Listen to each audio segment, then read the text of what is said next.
acquired a disability. And that happened. I had a spinal injury, but I had an operation and I lost the use of one of my legs.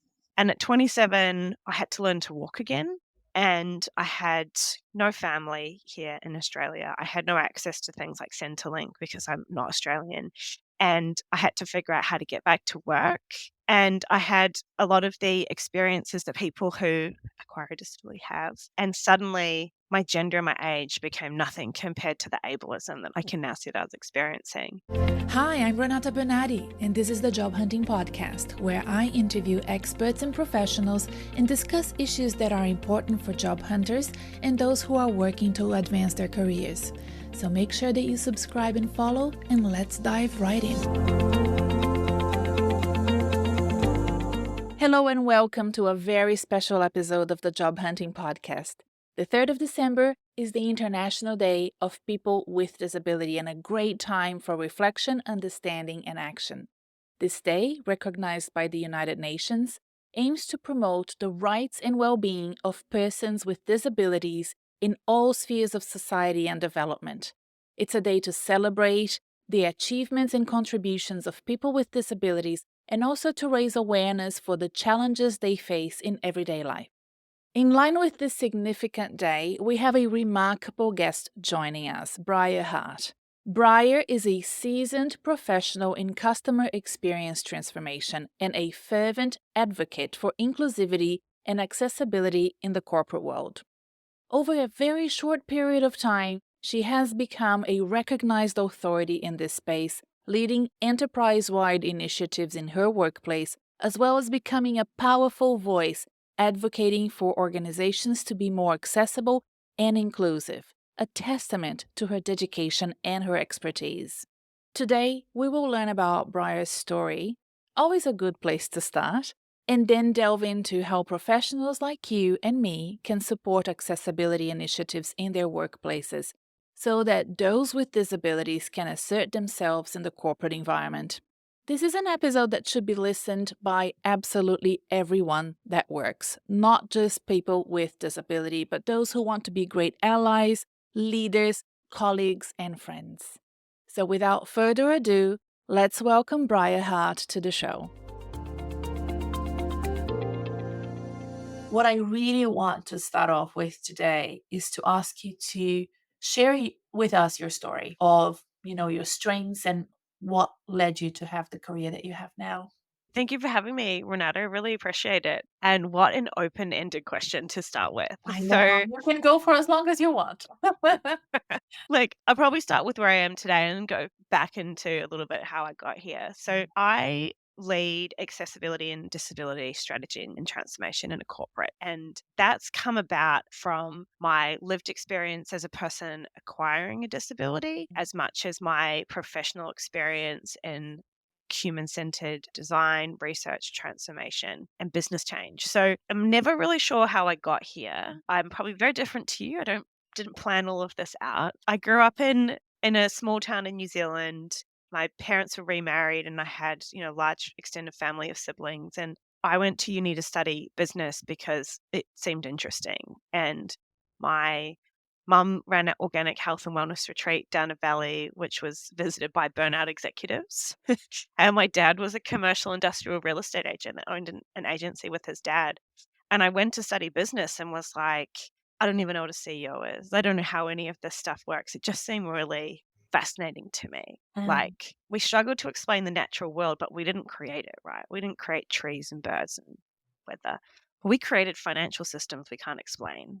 And I found that so fascinating. And so began this I'm going to call it like a blackbird. Like, I just went after shiny things for a really long time, things that were interesting. I finished uni, the finance and market research and journalism degree. I moved to Australia 3 days after my last exam, and the job ad literally said the continent of Australia, Renata. It didn't even specify a state or a city. I was just like, that seems like an interesting job. I'm going to go and do it. Okay. And again, I just kept following the shiny things. And I was like, I worked in franchise consulting, building out business models and recruitment strategy and brand strategies. And then I ended up thinking, well, there's two ways to make a business more profitable. You earn more money or you spend less. And I went into a procurement transformation and I found myself back in Australia, and at 27 I acquired a disability. And that happened. I had a spinal injury, but I had an operation and I lost the use of one of my legs. And at 27 I had to learn to walk again.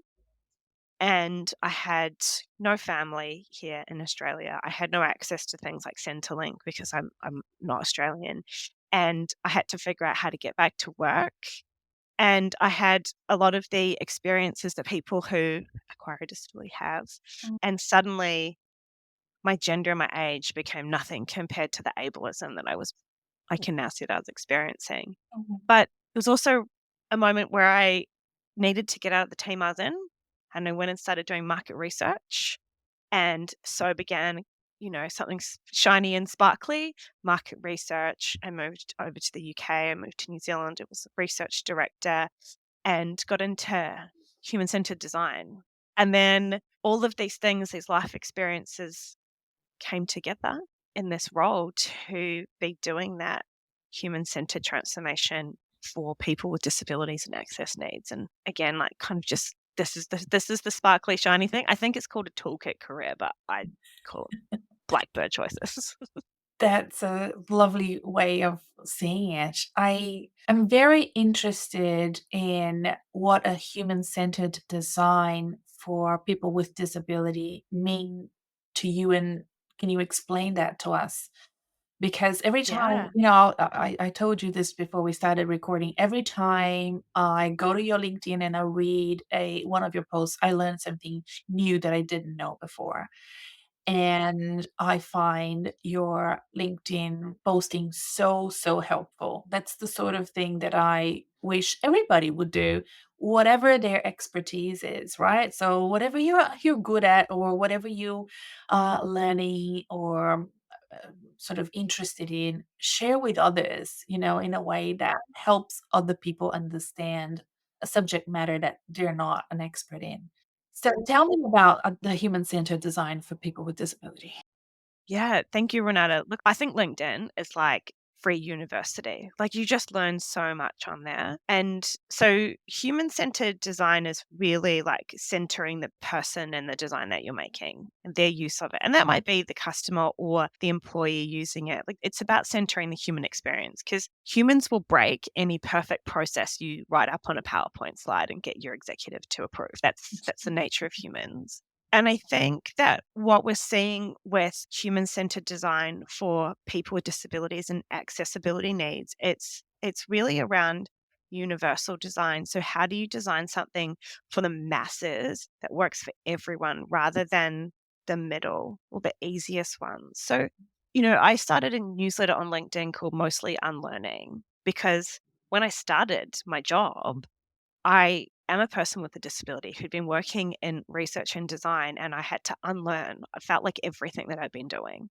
And so when it came to this part about human centered design, it was okay, usually we go, what's the majority need? We'll design for the majority and then we'll figure out the edge. We'll figure out Mhm, the extras, the more difficult use cases. And actually, what universal design says is start with the edge cases, and then that will work for the average person. And that was spearheaded by Microsoft mhm, when they did a study that said when we design for the user works well for a few people and with difficulty for many more. But if when we design for the edge, when we design for the vision impaired person, the person that uses the keyboard rather than the mouse, when we design from that place, it actually scales back into everybody else. So then they found that they had a broader use. And then you find, and I think I mentioned this earlier, that when you design mainstream to be more accessible, your specialist services need to do less of that heavy lifting. So if we bring edge cases into how we design, then we make sure that it works. Then all the extra stuff that we have to go and remediate later, there's less that you need to do there. So, in summary, if you're building a physical space without thinking about a person in a wheelchair, you may or may not have a ramp. But if you build mhm. that space thinking about a person in a wheelchair, you'll definitely have a ramp. And so that's the idea, and that's what I've been unlearning. Like the average person is not the right person to start with. Yes, I love that. I recently realized that my favorite brand of products that I buy to use in the kitchen is done that way. It's designed around, what you've just said. And I had no idea. I just love that brand. I think it's Yeah. XOXO. I don't know if you've heard of them. But Yeah. yes. And I keep seeing on Instagram some of Blair using these most amazing brushes to do her makeup. And they look really good, and I'm like, "Oh my god, I should get them," because they Yeah. I think it would be easier for me even though I don't have a disability. I would love to have those brushes because they make it look so easy to apply eyeliner, for example, which is hard for everybody to do, and she does it with such ease. I'd say, like, it's truly surprising when you realize how many of our everyday products Mm, actually were designed for those edge cases. So, yeah. Siri and Alexa, that's where it started, was not everybody's going to want to use this product. It's like, okay, our mainstream product doesn't work for people who need to use voice inputs because they might have like Uh, arthritis, they might have a limb impairment, they might have, temporarily like a broken arm. So that starts with how do we get inputs from a voice. I know everybody uses it. Closed captions, right? Netflix came out and said like 80 or 90% of people use closed captions on a monthly basis and 40% have them on at all times. yeah. And that started as people who were hearing impaired wanting to be able to see, be able to read what's going on.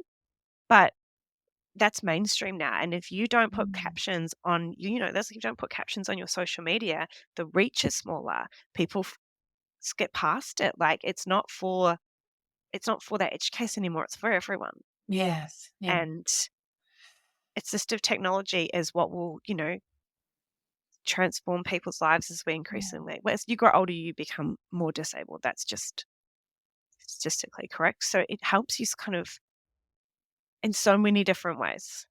Right, what does that mean for a workplace that's so hybrid now? What does accessibility mean from your perspective in this sort of landscape that we have now where some employers are asking Yeah. you to go back to the office at least certain days a week, and some of them want to work remotely. Do you see it like can you give us pros and cons about each of those sort of scenarios of working from home or having to go to an office, especially in a place like Melbourne and so many cities around the world where buildings are so old-fashioned and inaccessible most of the time?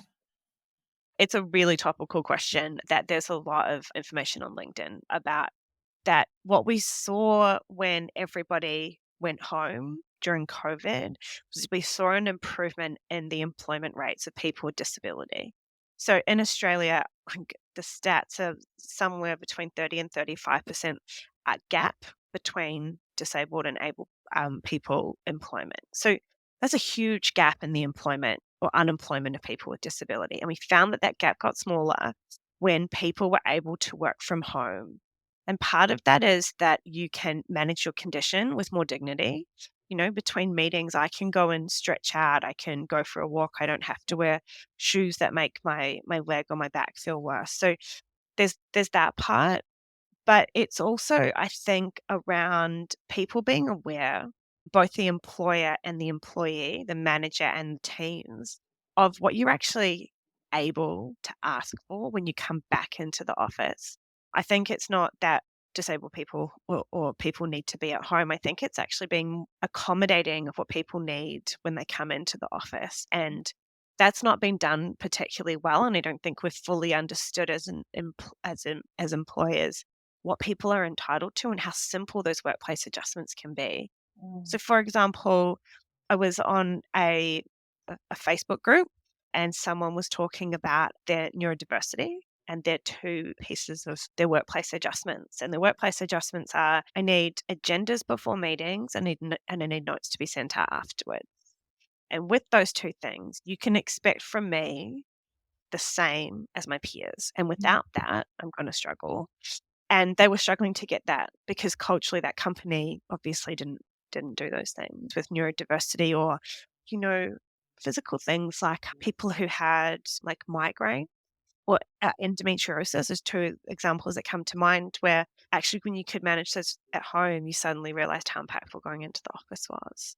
So I'm an extrovert with the disability. So I've Mm. like one part of me is like, I can manage this from home. And the other part of me is like, I'm so dehydrated from human interaction. Like, let me back in the office. But I had to go slow. I had to get fit to commute on the trains where I Mm. feel unstable. I had to really articulate what I needed, and I had to be able to articulate what I now understood I needed that I didn't need before. So I think we can have both as Yeah. long as we're open to and understand the accommodations that people need in order to be equal participants in that workplace.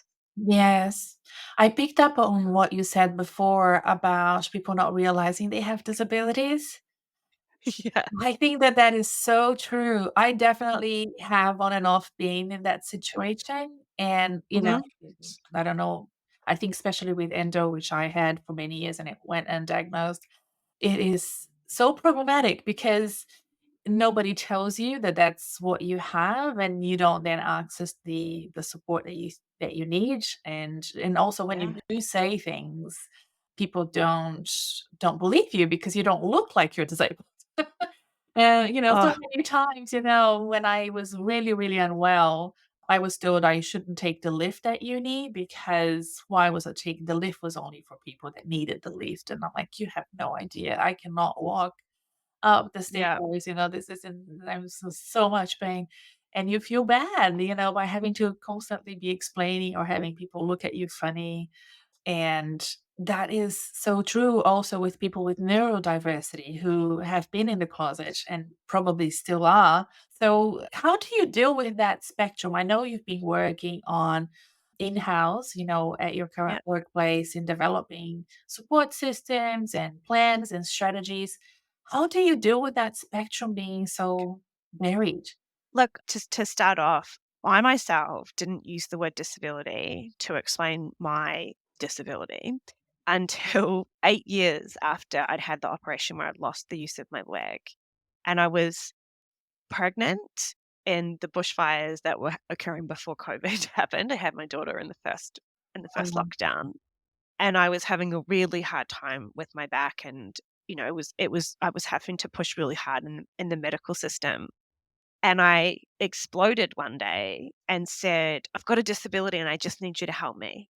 And then I went home with my boyfriend and I said, "I don't actually have a disability. I just needed to use the disability so that they knew that I needed help that was different to other people." He's very quiet and he just looks at me and he says, like, I think, "Okay, okay, Brian." And he kind of left it and then, yeah, like laughs about it later now that I can reflect on it. But for me, I didn't use that word. And I didn't use that word because I genuinely thought if I tried a little bit harder, I wouldn't be yeah, disabled. I just needed to try a little bit harder. I just needed to do a bit more rehab. I just needed to do more and I would be back to being like everybody else. And yeah. in that moment, in that pregnancy when someone else's life was a part of, I needed to think about, I Oh, was suddenly able to be far more advocate for what we needed, the two of us, my daughter and I. And I came back to work and made the choice to talk about my disability mm, and to talk about my experience and really actually to help people understand what they are entitled to. And that in part was because my workplace was amazing. oh, Like they I had an amazing manager and business HR business partner who found every policy to help me. Nothing was a problem. Everything could be sorted and I was supported at work so I could go fight in the medical system for what I needed. yeah. And I realized in that moment that when I came back and to answer your question, what I realized in that moment was like, it doesn't matter if you want to use the word disability or not. And I really don't mind if someone is not ready to use that word. But the policies and the processes and the laws that give you entitlement, that will help you be successful in your life and be the sort of parent, partner, friend, whoever that you Mm, want to be outside of work actually falls under those terms. And so I think that we need to understand that not everyone's comfortable with the terminology We need to help people understand what they're entitled to, Yeah. and we need to be really broad in our thinking about it. It's why you often see accessibility rather than disability. It's an accessibility and inclusion plan or a disability action plan, but using that broader language and bringing people in to understand what they can do, and then educating the people around them to be like, yes, you are allowed to offer them accommodations and how they come into work and where they sit and how the team meetings are run. And like giving people sounds silly, but like giving the people around them permission to be more accommodating because we're often stuck in our ways of working because we think that that's the way it's always been. So that's the way it should be. Yeah. So, yeah, like it's a difficult word, and the term is internalized ableism, where someone really believes like that they, if they try harder, they, that they don't, that they sort of don't want to be a part of that. But actually, it's realizing that there's so much to be gained from owning that terminology and being able to ask for what you need. Yes. Oh, that's so interesting. And a couple of things have come to mind as you were saying this. Again, thinking about the sort of city we live in, Melbourne. I am embarrassed to say that so many times in a senior role, I was not able to provide better support and care for people with disability or accessibility issues. I mean, Yeah, the University of Melbourne, wonderful place to study as long as you can walk. You know what I mean? Like, if you are in any Ivy League university in overseas and you're listening to this, you know exactly what I mean. They're hundreds of years old. The buildings are old, cobblestones everywhere. Not only stairs, but terrible stairs, that yeah, are not even for people that can't walk them up and down. They're not even. They're sort of old. And I remember I had a job once. I was a PhD coordinator for the Department of Accounting. And every year we would get half a dozen new PhD students doing their doctorates there. And we had there was one year where we had two with accessibility issues and they needed scooters, which the university provides and pays for, all good. yeah, But it would take them 40 minutes longer to get to the class because I would give them this map, and the maps were like the most complicated route to get to a lecture theater because they had to go through, ramps that were too far away, et cetera, et cetera. And having done, for example, events at the Sydney Opera House, which was something that I, very proud to have organized, and knowing that the Sydney Opera House, in many of its event locations, does not allow for people to access yeah. the rooms. And if you're working with the older people or people with disability, like my most important consultant at the time, could not attend the event that she helped me organize prior. It Wow. breaks my heart. So some things I know require extremely large budgets to resolve, Yeah, but they also require the goodwill of senior execs to sort of yeah, put your foot down. Others are more effective measures that you can just do, like, we will not do an event at the Sydney Opera House. I do not care that it's historic and it's amazing, but if they can't offer a room that is accessible, I will not do that. Like, I did not do it. I have to admit that I just went with what was the tradition for the organization I was representing at the time instead of saying, "No." Right? And I feel bad now. I really, really do. It breaks my heart. It did back then, but now it's just like I can't believe it happened. like I think like I think it's really interesting when we look back and think about what we could have done differently, because I Mhm. think that sometimes when I'm coming in as I'm a pretty high energy change maker, that Mm. like it doesn't take long to realize that I wake up caffeinated. That's how I operate in the world. And I think that sometimes the barrier to change is actually someone like yourself being able to hold two things true. One, you have contributed to someone's discrimination and their their exclusion within spaces, and you're fully in control of making different choices from here on in. And Mm. sometimes I find that that's actually a really hard space for people to hold. And again, it's why I called my newsletter mostly unlearning, because actually, like, you have to unlearn these things and you have to hold space for it, and you kind of have to go, well, you know what, tomorrow I can do something differently. Mhm. And it's progress over perfection, because actually, one of the most common accommodations that people provide right now is exactly what you're talking about in terms of the map. Yes, 40 minutes is a long time, but it wasn't 2 hours because they had to figure it out themselves. Like, organizations provide wayfinding, maps and instructions to say, the office I work in, like, enter on this one, this, if you're in a wheelchair, come into this entrance because you'll be have a flatter. If you need to go in the lifts, go here so someone can prepare.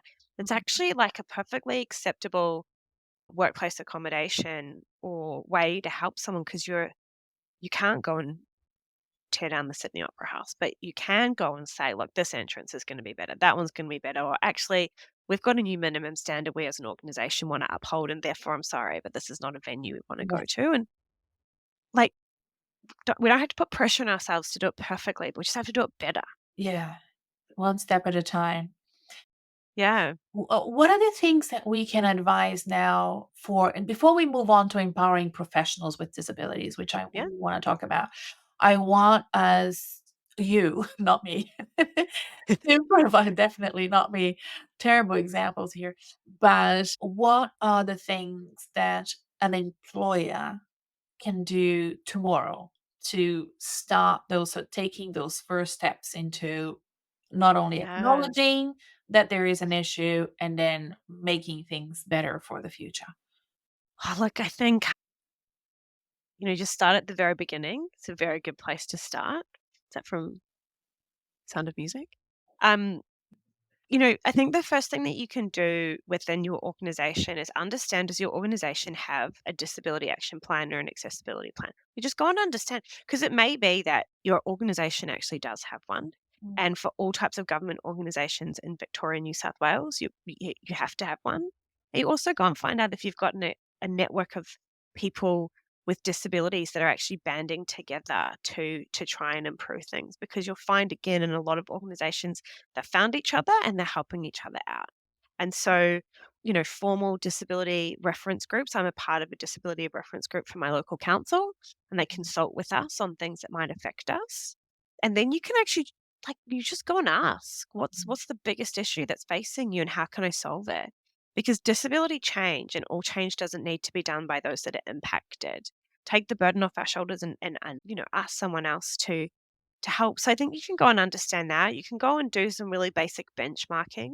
mm, Australian Network on Disability does an annual accessibility and inclusion index. And that will give you a sense of, like, where are you up to as an organization? Where do you need to improve? And that's, like, I think, a really great way to get executives to go, oh shit, this is probably yeah, not where we wanted yeah, it to be.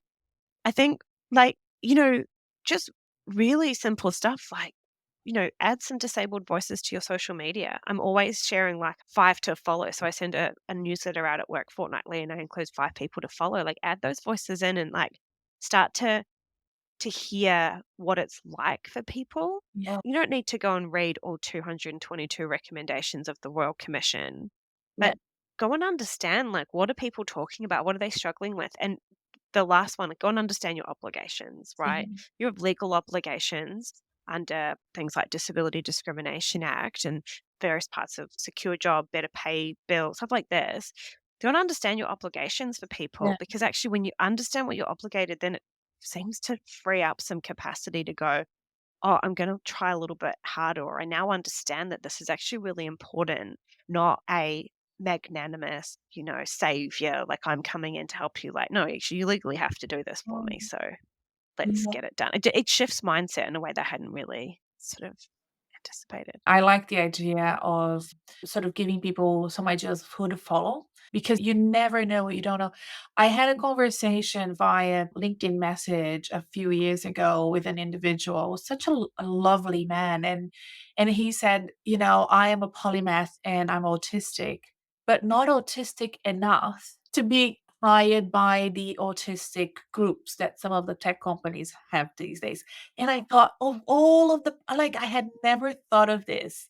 But he said, I've tried and I've had conversations with them, but I don't fit the disability sort of box that they've created. And I'm like, this is just the most bizarre thing. And, it's truly not. And I followed him because I loved his post. He writes beautifully and really sort of interesting Yeah. ideas that comes from a very sort of different mind that I just sort of said, like, I really like your post. And I started commenting. And then he realized I was a career coach and shared this experience with me. And I'm like, I had no idea that this even existed. So Do you know I would really like to sorry. talk to you about those, how to empower Yeah. professionals with disabilities in a world of people that sort of create sort of weird roles and barriers of entries like that. And I'm fascinated to hear what you have to say. I think, I'm smiling for those that are listening. I'm smiling at the question, not because I love the answer or the example that you gave, but I can't tell you how often someone says, "I'm not disabled enough to identify as disabled." Like, people are more disabled than me. Yeah, And, like, honestly, I had the same thought. I'm like, "Who am I to be leading disability inclusion? I'm not that disabled." yeah, And then there are things that I need that without my boss can't expect the same thing as me, as my peers. So there is a barrier there. But it's coming to terms with that, like, what is disability? That you have disability. Disability, it's the unlearning. It's not linear. It's not always the same. mm, Disability is often being thought of as like this medical model of like, my leg doesn't work. Well, actually, the disability is not that my leg doesn't work. The disability is more in the social model of disability yeah, that says my surroundings disable me, and therefore, in some circumstances, I'm not. I'm not impacted. In other circumstances, I am. So mhm, it says that the person in the wheelchair is disabled by the building with no ramp because the wheelchair is actually enabling them to get to the building. mm, And so I think, like, like shifting our mindsets and understanding of like getting to that social model of disability, understanding that society is disabling, whereabouts is it, how can we change it? Like, that was a really fundamental thing, I think, for me to understand that it's not linear, that sometimes I do need help and other times I don't need help. And then being far more clear when mm, I need help. So if I need to sit in a meeting, in a workshop for a day, I need a different chair. If I sit in that same room for an hour, it's fine. I don't need that additional chair. So, like, it's this, like, not disabled enough is a kind of a barrier, I think, to people understanding what the problem is or understanding what they should ask for or even knowing what to include. mhm. And the idea that you're not autistic enough or the right type of autistic, I think, is probably also within that story. I think so too, yes. Like, the Right. right type of, like, you're not Rain Man kind of, it's probably not the Mm. right thing to say. I think that the idea of trying to use the sort of avenues that have been created for people with disability sometimes doesn't help people with disabilities because they might be too narrow or designed in a way that just doesn't, that is a bit icky. And that there isn't an allowance there for somebody to say, oh, okay, but you're very smart, let's have a chat with you anyway and see if there's an opportunity for you in a different way. So I think that I that's think kind of, missing from a corporate world that's still trying to add that sort of yeah. empowerment to decision makers and sort of understanding, and not just trying to pigeonhole people into boxes. I think, like, 2 things come to mind there, Renata. One, I think disability is frustrating it for people because it's not homogenous and sometimes it's contradictory. Right. So I would speak to someone, who has autism, who would say, I really need my peers to turn their cameras on because I cannot fully understand the intention without seeing the body language. Right? Mhm. So for that person, their version of autism says, I actually really need that. Yeah. Someone else within that team might also say, I've got anxiety, debilitating anxiety, and I can't when I turn my camera on, I'm paralyzed and I can't actually continue to participate in that discussion.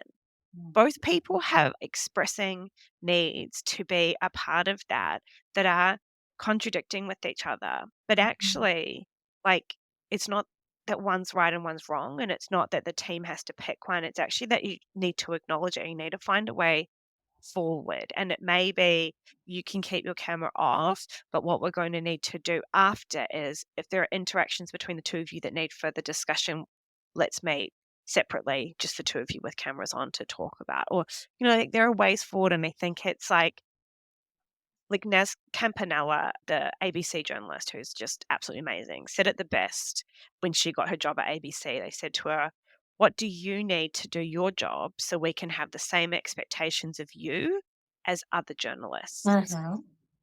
They didn't ask her, like, "What do you need?" They said, "We want to have the same expectations of you as all the others. Yeah. So what do you need so we can put you on a level playing field?"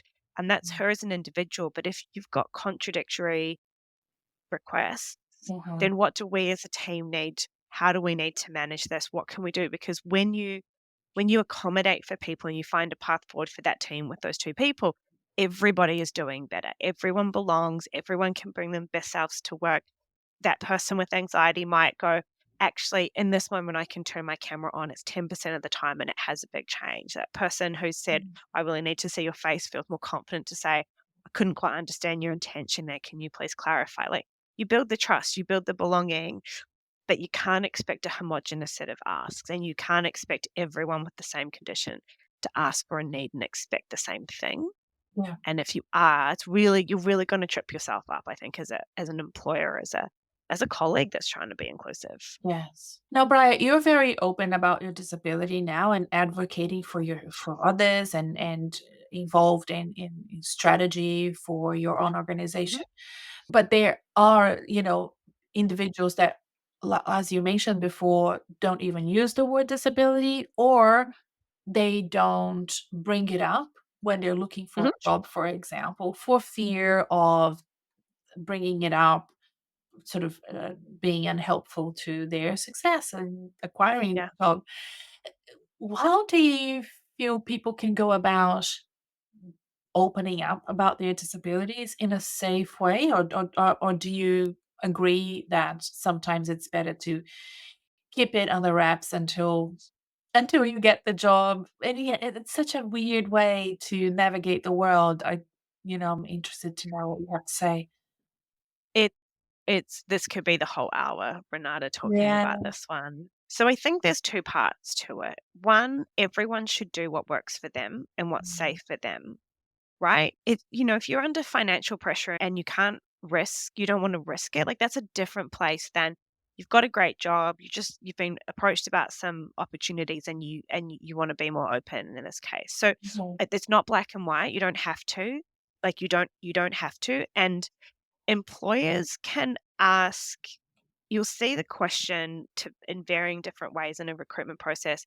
Do you have any accessibility needs for this recruitment process? Yeah. So I don't understand that you can ask someone, "Do you have a disability?" without giving them something in return. So in return, when someone discloses that, they might say, "I have a service animal and I need to make sure that the interview's been conducted in a space that's large enough for my service animal," right? Mhm.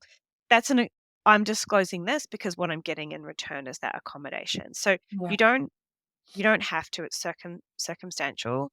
If you join the organization and you're not ready, like, you don't have to, but it's a trade-off, right? If you're not getting what you need, you're also compromising your ability to be successful in that probationary period. And Yeah. I've certainly gone periods where I haven't mentioned it until I've passed probation, and there's other situations where I've said I actually really need to raise this with someone. The most important thing to start with is to make sure you're safe and you understand your circumstances. So I really hate to hear where people are putting their own safety at risk. But Yes. in reality, when you disclose having a disability, you expose yourself to a risk of discrimination, of piling on of assumptions, of people making decisions for you. And it's not just a fear of, it's often a lived experience of that happening.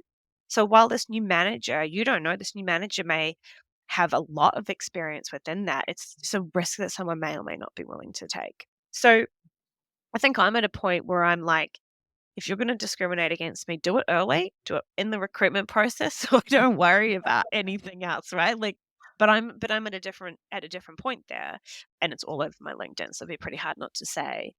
I think that what we need to make sure we're doing is making recruitment processes and onboarding and workplace environments that you require disclosure as little as possible, Mm. right?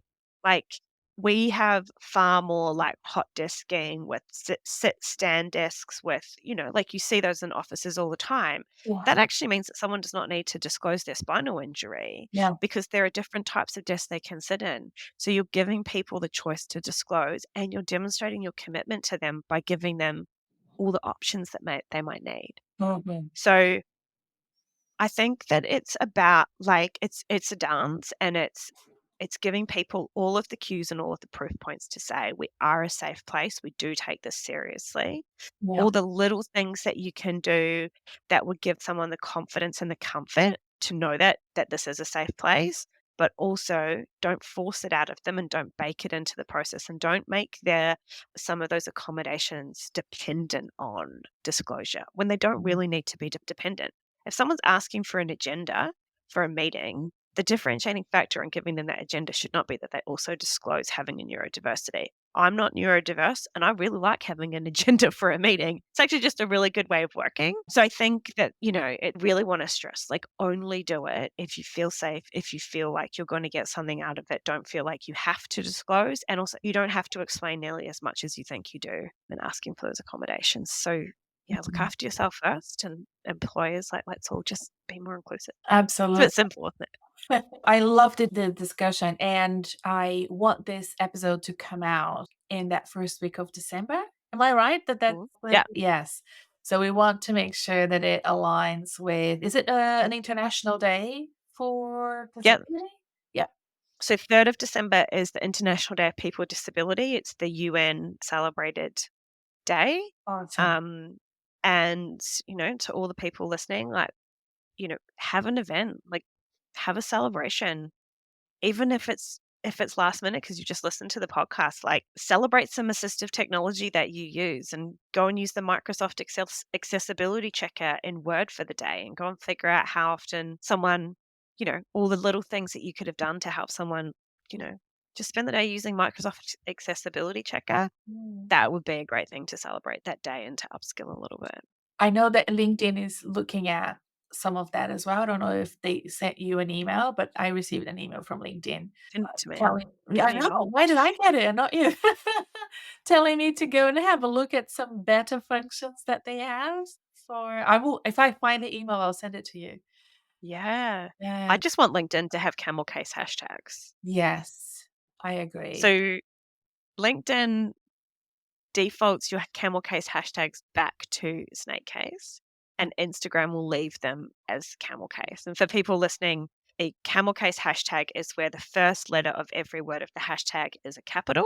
So you can read it a bit easier Yes. than when it's a snake case, it's all in lowercase. And the reason is that one, it's easier visually to figure out the words, but also a screen reader mashes those Mm. words together. So Black Lives Matter could also be read as Black Live Smatter, Yes. because that screen reader's got no idea where that you intended the S or the M to be the capital. So Got it. I've got a beef with LinkedIn about, like, Well, fix this. I read your post this week, and I'm like, "I will never do this again," but, we'll have to go and have a look. Definitely Small have to things, but big indicators. exactly, exactly. Yeah. Thank you so much, Brian. Do you want to, is there any sort of final thoughts or ideas that we haven't spoken about that you'd like to leave the listeners with? Look, I think just for everyone, like, just ask and learn. Just learn and try and, um, you know, just add those disability voices to your social media, so you're death scrolling through and you're, just learning a little bit more and trying something different, and progress over perfection. So, find me on LinkedIn, or I also share stuff on Instagram, but find other voices. And I think you can find a lot of people just living a disabled life saying, this is what it takes to get to work. This is what it takes. This is what I like. And you don't have to go and interrogate your colleague. You can actually learn about it passively in other places. So that would just be my call out to everyone is add our voices into your lives. Social media is a big part of it, and give it a go. And if you don't know, ask. And if it doesn't work, try again. And Right. I think for that's how we'll get anybody there. in a hiring position, an employer that is growing their teams, somebody who is in charge of people and culture, people that have stakeholder engagements with internal or external stakeholders, it's very important that this is part of your professional development. Like, go to the human rights website and there's a 20-minute e-learn about inclusive hiring practices.